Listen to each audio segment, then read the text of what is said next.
I'm Rebeca with 1C, and this is Silent Crash.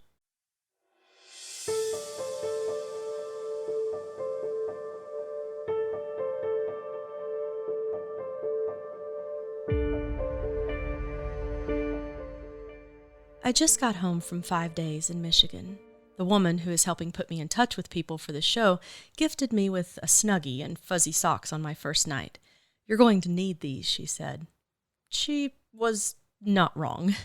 My South Florida self was not ready for 40 degrees and rain. While I was there, the first episode of this show released. By the time I stepped on the plane to come home 5 days later, you had helped push that episode into the top 10% of most listened to podcast episodes in the United States. When the people I spoke with learned that others were caring enough to hear them, to a person they smiled, and their shoulders sagged just a little bit in relief. Thank you. Thank you for being that relief and for equipping me with the news to share it. Your listening serves another purpose. I asked the no-fault law expert, attorney George Sinus, what he thinks is the most effective way to get relief for the people of Michigan from PA 21 and 22. I'm pleased that through efforts like you and your show, light is shining on the problem. And light is necessary. You're not going to ever fix this thing without a lot of light being reflected. But you know what? Ultimately, the light's got to turn to heat. And if the light doesn't beget the heat, we're going to be talking about this again next year. After spending the week with patients and families impacted by PA 21 and PA 22, I desperately hope we are not still talking about this next year. This is the first piece of media I have ever made in 17 years in entertainment whose reason for existence I sincerely hope goes away. I told you in episode 1 that I'm still sussing out the how and why behind the passage of PA 21 and PA 22. There is a story lurking beneath the surface. I can sense it. I spent the days in Michigan meeting with person after person. Each evening as I lay in my hotel bed, the echo of their words swirled together in my mind. I could close my eyes and see the characters, the people involved in this, being drafted or drawn into the tale. I could see them moving around, fulfilling their part in the story arc.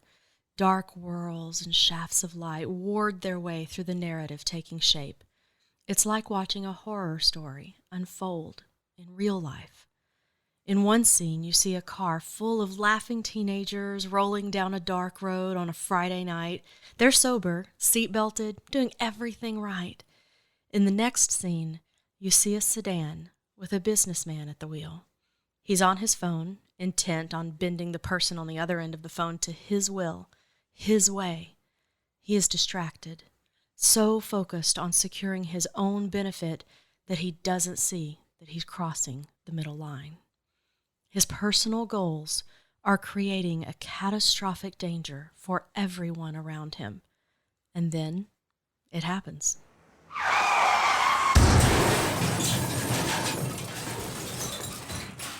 That's Michigan right now. And I'm beginning to grasp the story of why.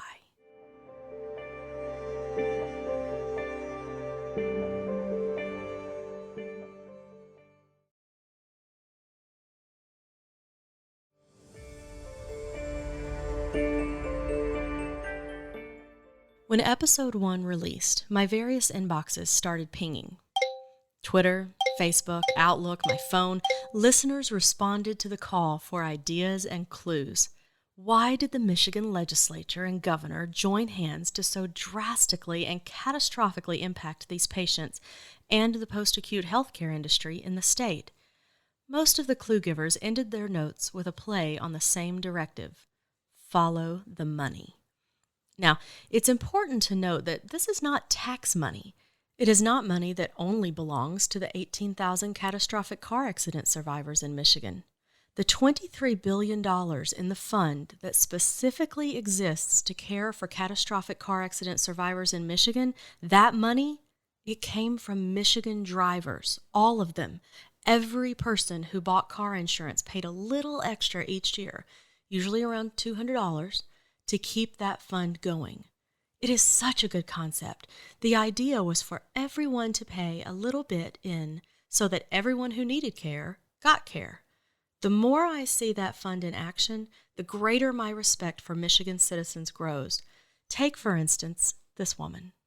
Okay, so I'm Tricia Smith, and my son is Jacob. He's the one that's been impacted. Oh, and we're from Holly. Tricia is a beautiful woman whom I would never assume had a 23-year-old son, much less triplets and another child. She looks 18 herself, with shiny, straight brown hair and eyes that have no problem looking straight at you, even as she folds in and crosses her arms over her flat stomach while speaking. Jacob, Jake, was a 20-year-old figuring himself out when the accident happened. He was just a normal 20-year-old. He worked at a pizza place. He hung out with his friends. He was my number one babysitter for the triplets. Nice. Yep. He was just easygoing, funny, super witty, super funny kid. But then, on November 27th, 2018, everything changed in an instant. It's only about 10, but I'm usually in bed by then because I had triplets that were under a year. Mm-hmm. I don't usually check my phone at night because it distracts me and then I can't go to sleep. Mm-hmm. But for some reason, I checked my phone and saw I had a missed call from Jake's girlfriend, which I thought was really weird. She never calls me. So I called her back and she said, somebody just called me from Facebook Messenger. I don't know who it was, but she told me that Jake was in an accident, told me the location of the accident, and said that they're on their way to Genesis Hospital. So I just hurried up and ran out the door and ran up to Genesis. I beat the ambulance there because they were still trying to extract him. And when I got there, they said, okay, which kid is yours? You know, identifying marks, because neither of their wallets were found at the moment. And I said, well, he's got a tattoo on his hand and on his chest. And she said, okay, he's still alive. And as soon as I heard that, I knew that somebody had died.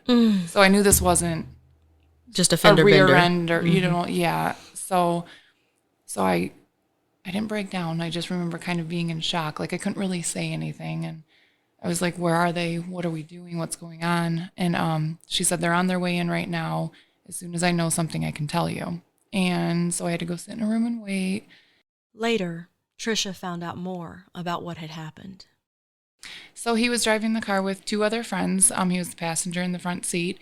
And they were just going around a curve too fast. Car lost control. Driver overcompensated, from my understanding. And they ended up flying 100 feet off the road into the woods where the car had flipped and started on fire.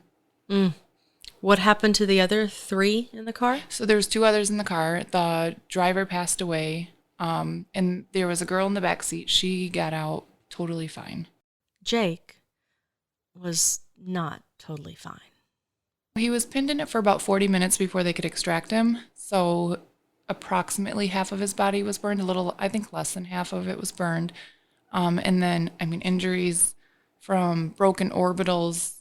I could go through all of them if you want. Yes, do. So he had broken orbital bones. He had Orbital eye sockets? right around his eye sockets. Those were broken and had to be repaired. He had a dissected carotid artery. He had broken shoulders, broken arms. I think broken ribs, some punctured lungs, lacerated liver. He ended up losing both of his legs below the knee from the burns. Jake's brain was so impacted by the wreck, he did not immediately know that he had lost his legs. He wasn't really all there in the beginning. It took probably 6 months, 8 months before he was really coherent and really understanding too much. So he didn't really know he lost his legs for quite a while. It wasn't anything that was spoken with him. It wasn't discussed with him, nothing like that. It was more like he woke up one day and they moved the blanket and they were gone. Jake spent 3 months in that initial hospital, Hartley Hospital, before being moved to Mary Freebed Rehabilitation Hospital, where he spent 6 months. He went from there to a residential facility for neural rehab. It's been 3 years since his accident. Tricia looked at a total of his bills so far. Last time I did all the math and, figured everything out, he was just at $10 million. Since the accident. Since the accident. I tried to put myself in Tricia's shoes. Her triplets are now 4 years old. She has another daughter who is 15. And Jake, now 23, has racked up bills over $10 million to live and try to come back from a horrific car crash. I cannot fathom what she has endured, and I really can't begin to grasp what a lifeline the MCCA fund was for her. Well, I had a situation where my grandmother was in a really bad car accident. And so I was very aware of how amazing the no-fault insurance was and how that is the silver lining. You don't ever have to worry about a medical bill for life if it has to do with the accident. So I was very aware of that. But now with Jake's accident, I'm much more aware of the details of everything. But yeah, it was never anything. I mean, I worried about him and his well-being, but I knew that the bills would always be taken care of for his medical bills. Yeah, you weren't going to be in a situation where he needed something that would benefit him and you'd have to say no for money. Yeah, even like, he needs a wheelchair. He needs, he has to wear like special molds on his hands and stuff to keep them open. I knew if he ever needed new molds, he would get those, and just anything to do with it, things that you don't think about before your kid is in this situation. It blew me away to see this beautiful, serene woman sitting on a couch, recounting circumstances that would lay any woman low. Jake hadn't yet come home, but Tricia was hopeful they were heading in that direction until the changes were made to auto no fault.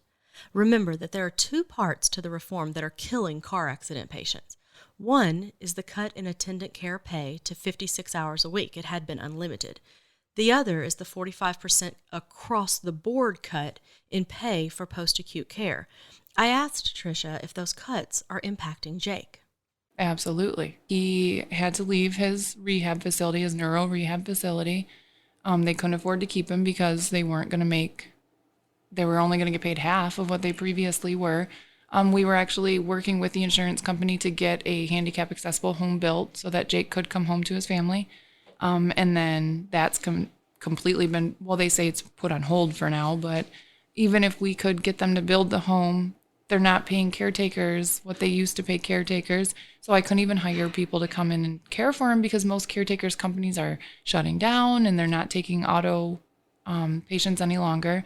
So, I mean, the idea of him ever coming home is a very small plan at this point. I had been told by others that the number of beds available in the state for residential care is at crisis scarcity. The state does not have the infrastructure in place to suddenly take in a bunch of catastrophic car accident patients whose current facilities are closing due to the cuts in pay or who are losing in-home care due to the cuts in pay. The beds just aren't there for them. Tricia and others called all over the state trying to find somewhere for Jake to go. So he's at a new facility now. This facility that he's at now, I don't know what it's like categorized as, but it's pretty much senior citizens. It's like a nursing home. Yeah. Yep, it was the only place that would take him, and we literally found the place the day before he officially had to leave his facility. So if we had not found them, we would have had to send him to the emergency room because we had nowhere else that could medically handle him. Can they medically handle him at this nursing home? They're doing a very, very good job. They're definitely going out on a limb more for him than they normally would for a new intake patient. They're doing everything in their power possible. But the thing is that with him being quadriplegic, he had one-on-one care 24 hours a day. Even for stuff like the caretakers would just come and watch movies with him and pause the movie when it needed to be paused and hand him a drink while they're watching the movie. But that was, getting him his life back that he lost due to the accident. Now he doesn't have that. Now he's on mandatory hour checks. He doesn't have people to come hang out with him. He doesn't have, they come in, they feed him his meal, they leave, and they come back when it's medicine time or it's been an hour, so they check on him. But that's all they're equipped to do. Jake moved into that facility in September. For a full month, he did not have the occupational, speech, and physical therapies that he had been receiving. Tricia watched Jake regress. His fingers began curling up again. Atrophy started setting in. And then the cascading problem that comes from being forced into a facility that isn't set up for catastrophic car accident patients came. Jake had a problem they couldn't address. They had to call an ambulance. See, in his previous facility, the medical personnel on staff would have been able to address the issue, but Jake's in basically a nursing home now. He's 23. He's not an old man finishing out his life. Palliative care is not what he needs. Rehabilitative care is what he needs.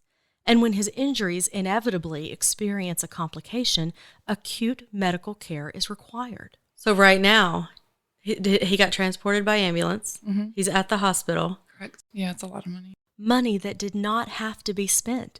A hospital visit that did not have to be made under the old system. This brain injury patient had to be taken to the hospital where COVID and all other sorts of infections could hit him, infections he likely would not survive. As I listened to Tricia tell me of everything she's been through with Jake, my heart went out to her.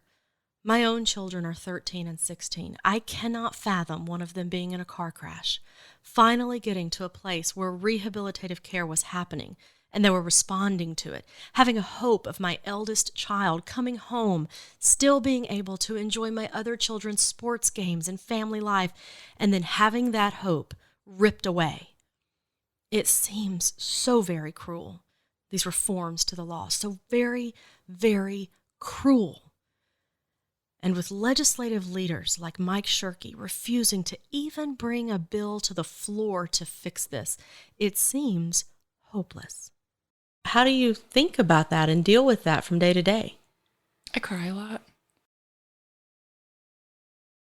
We sit in silence for a second. People ask me, how do you do it? And I really have no answers other than, what other choice do I have? Yeah. I have to take care of my kids. I'm their mom. That's all of us as moms. Yep. You take care of them. You deal with it. It's another part that puzzles me about this because your governor is a mother. Mm-hmm. That's the part I don't understand. It really makes me wonder. Yeah.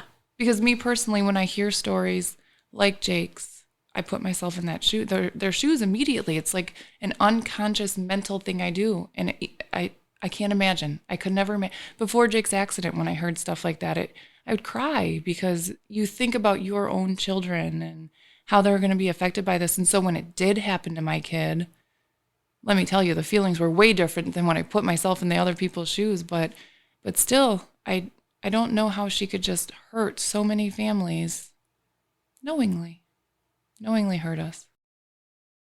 Tricia has hit on the mystery to which I return again and again. Why? Why did the governor buckle to a legislature that did this?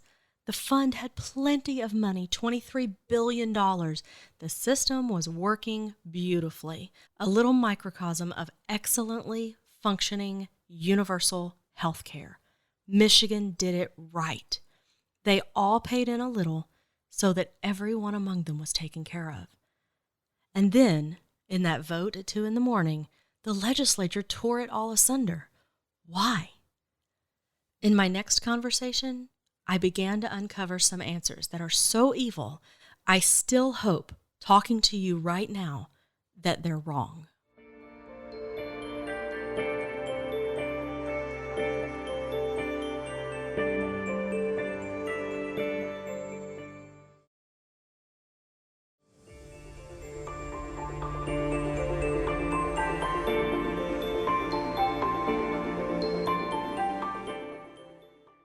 As we were finishing up this episode, the news broke that Governor Whitmer announced her desire that $5 billion of the MCCA fund's $23 billion, quote, should be put in people's pockets immediately with a refund check.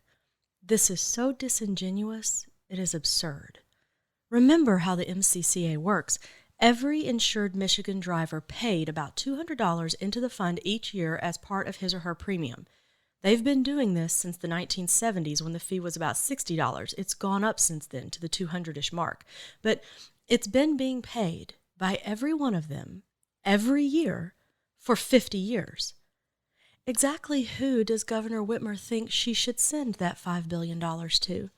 Many of those drivers have passed away. Are you sending their portion to their descendants? Have you set up a system for those descendants to make a claim? Of course not, because the other truth to know here is that those drivers are not members of the MCCA. Remember, the driver pays the fee directly to his or her insurance company. The insurance company pays the fee to the MCCA. The insurance company is the member of the MCCA. So if the MCCA issues a reimbursement, it goes directly to the insurance companies. And the insurance companies then decide how, when, or even if any part of that goes on through to their customers. 2 weeks ago, as I kept asking people why Governor Whitmer wasn't calling for a fix to this awful reform she signed, I was told she was waiting until 2022. What would happen in 2022, I asked. Well, that was when the MCCA would issue a reimbursement of some sort to the insurance companies. That would let them lower premiums for a year without actually affecting their bottom line. Many Michigan drivers would have no idea of what was going on in the background. They'd just see their premium go down, hear the spin of the auto no-fault reform being responsible, and be happy. I guess this podcast and the work of others on this issue bumped up their timeline. Thanks for listening. Rather than waiting until 2022, Governor Whitmer just called for a $5 billion reimbursement today. But make no mistake here, Michiganders, that's not $5 billion to you, even though you are the one who paid that $5 billion, you and your fellow Michiganders over the past 50 years. No, that money is going to your insurance company, and your insurance company might very well use it to lower your premium for 1 year. Just long enough for you to vote for the people whose campaigns they're funding. But now you know better. It's like all those people have been messaging me. Follow the money.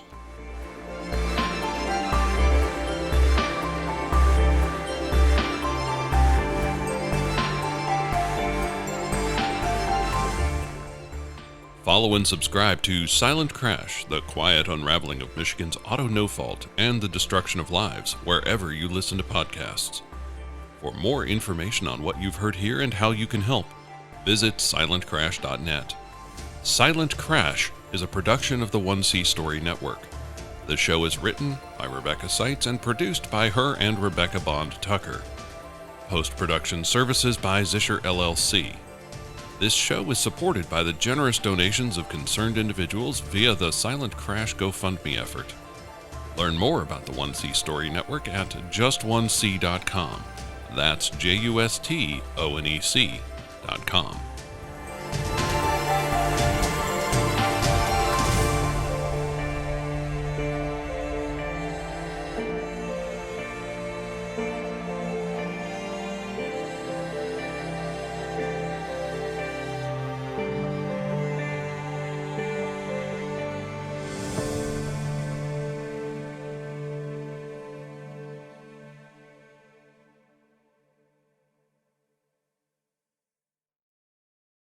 The 1C Story Network, for the love of stories.